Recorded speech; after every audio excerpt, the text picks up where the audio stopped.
In the small town of Ravenwood, there was a legend that had been passed down from generation to generation. It was said that in the nearby woods there was a house that was haunted by the spirit of a witch who had been burned at the stake many years ago. The townspeople warned their children to stay away from the woods at night, lest they fall victim to the witch's curse. But as the years passed, the story of the witch began to fade from memory. People forgot the old warnings and began to explore the woods once again. They built new houses and roads, and the old tale of the witch became nothing more than a distant memory. However, something sinister had been awakened in the woods, and the witch's curse had not been forgotten. One dark and stormy night, a group of teenagers were driving through the woods looking for a place to party. As they drove deeper into the forest, they stumbled upon an old, abandoned house. The teenagers decided to explore the house, but as they stepped inside, they immediately felt a sense of unease. The air was cold and damp, and the sound of creaking floorboards echoed through the empty halls. They found an old book in a dusty corner, and as they flipped through the pages, they realized that it was a spell book. As they continued to explore the house,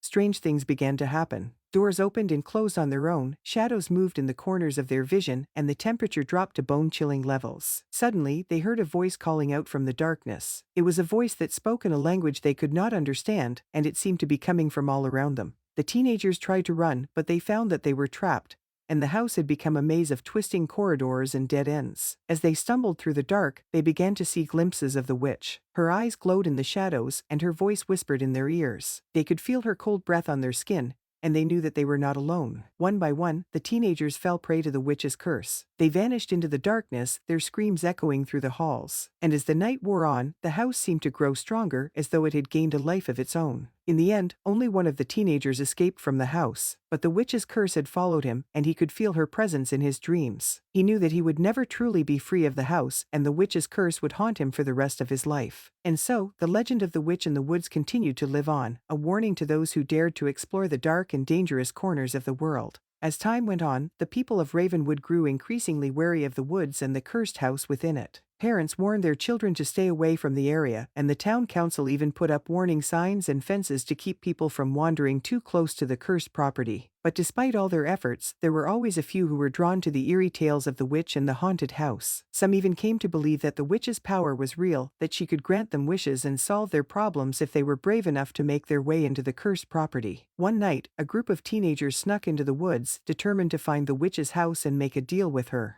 They navigated through the thick underbrush, and finally they saw the old, abandoned property looming in the distance. As they approached the house, they could hear the creaking of old floorboards and the eerie sound of whispering voices. The air was thick with an otherworldly chill, and they could feel the weight of the witch's presence all around them. Undeterred, the teenagers pressed on, determined to make their way inside the house and make their wishes. But as they crossed the threshold, they were immediately plunged into darkness, and the door slammed shut behind them. What happened next, nobody knows for sure. Some say that the teenagers were never seen again, that they vanished into the shadows of the cursed house. Others say that they were cursed by the witch, forced to spend eternity as spirits trapped in the haunted house. And to this day, the cursed house still stands in the woods, a dark reminder of the witch's curse and the dangers that lurk in the shadows. The townspeople of Ravenwood tell the story of the haunted house to anyone who will listen, warning them to stay away and never venture into the woods alone at night. But for some, the lure of the witch's power is too great, and they still venture into the darkness, seeking the truth and risking their very souls in the process.